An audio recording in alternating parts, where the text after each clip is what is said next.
You want to grab his arm.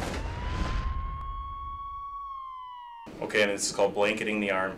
And what I'm going to do is I'm going to slide my strong hand down to his wrist, and with this hand I'm going to grab behind his elbow and just bend it up, okay? And then I'm going to blanket his wrist, okay?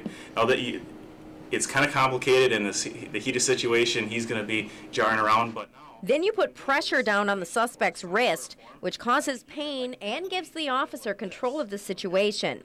The compliance hold is just one technique the officers can use if they need to use physical force to protect themselves or others. They can also use pressure points to gain control. Right on the bridge of the nose, there's a little bone, okay? If you just take it, just press up, okay, right below your earlobe. With your index finger, have your hand out, horizontal, okay? And just press straight in. And another is demonstrated on my classmate John. And I'm going to grab in his jaw like this, and that's just creating some tension underneath. So if I come in here and I want to feel his jawbone, and I'm not going to do it hard, but I would be pressing out like this. And there's a sensitive muscle. Can you feel it a little bit? Yeah. Okay. Then it was my turn to get in on the action. I tried out the spear technique. Just stand close to the wall. I'm not going to hit you hard, okay? Just stand with your back towards the wall. Okay. See, fall against the wall. Okay. If you're dealing with somebody, and they don't have to be standing against the wall. I just don't want you to fall down. Okay. But basically, all spear is combining an initial physical jolt with your forearms, okay, because that's all bone, and loud verbal skills, okay. And verbal skills, if I'm talking at room voice right now, but when I do this, you'll kind of get your attention. When I raise my voice. So if Stephanie's being uncooperative here, not going along with the program, and she raises her hands up to me, and she's going like this, like she says, "Hey, let's go." I'm going to take one step towards her feet, and I'm going to say, "Back!"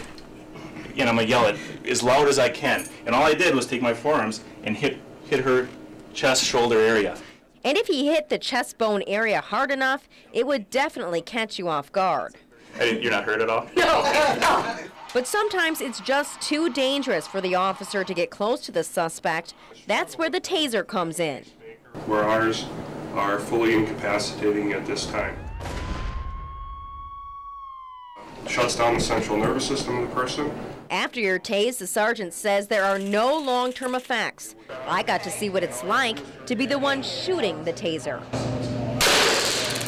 Okay, let go of it. There you go. But my classmate Cody was brave enough to volunteer to be on the other side of the law. We would yell, "Taser, taser." Cody was okay. That was cool. We could totally do that again. Just not today.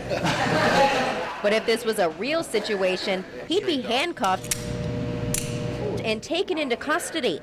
Something else I got to experience. Fortunately, I didn't have to stay in the cuffs long. Ma'am, spread your feet, lean forward at the waist, put your handcuff key in there. There you go. And then turn it halfway to the right. You'll feel a little click. If they were double locked, and all the way to the left. And it comes out. Get position to take the second one.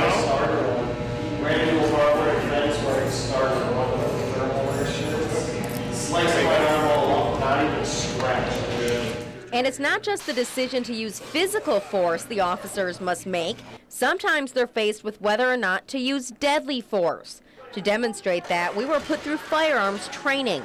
Officers hope they'll never have to use their firearm, but they need to prepare themselves so they can decide when or if it's necessary. In this simulation, a witness tells me he's seen a suspicious man wearing a vest. Then, while my first shot is pretty good, turns out the vest he's wearing is bulletproof. That's when my aim becomes, well, a little low. And the shooter gets me. One shot's not doing it, obviously. You're not going to sit and wait for another one. You're just going to shoot till that threat stops completely. So, give you another one here. Okay. Here's an active shooter in an office.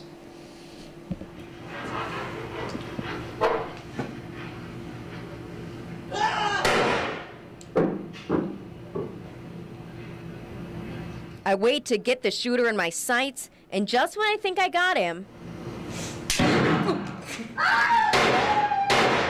I miss. Then with one shot, my aim is right on, and the threat is over.